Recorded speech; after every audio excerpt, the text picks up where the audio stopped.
Of Jesus, you are the King of glory, the mighty man of war. Arise over this kingdom in the name of Jesus.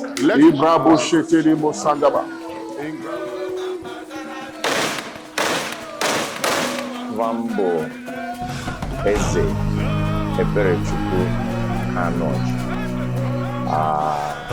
Eji m ohere a na-ekele mmadụ dum na-abịa na ihe mmemme anyị na-eme.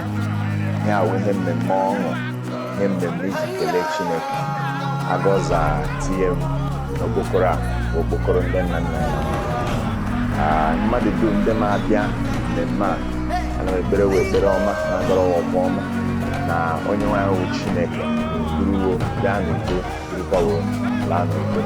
Ohere a na-ekwuru ụmụ Aro na site n'ike na amara Chineke, onye nwere eze, Aro enwere eze, ma gbalịsi ike m ebe ọ dị ukwuu iji vụ na agụ m arụzara si m nọtụrụ n'okpokoro a na ọ ma bụ mgbe ọbụla ụnụ anọ ụnụ abụ ya na-eme ihe m na-eme dịka Eze Aro wa mara nọ nke ziri ezi na-agụ kwesịrị ịdị ka Aro lachịkwa bụ ọ dị mbụ agaza mara ya mana mba Nigeria, mana mba Afrịka, mana ụwa dum.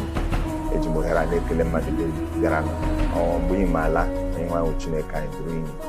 I am excited today because it's the coronation celebration of my husband as the Eze Aro, the 9th of Arochukwu Kingdom. Indeed, it is the dawning of a new day. It is the beginning of great things and the renaissance of Arochukwu Kingdom. The light has come, change has come, and Aro is rising up to a new glorious dawn.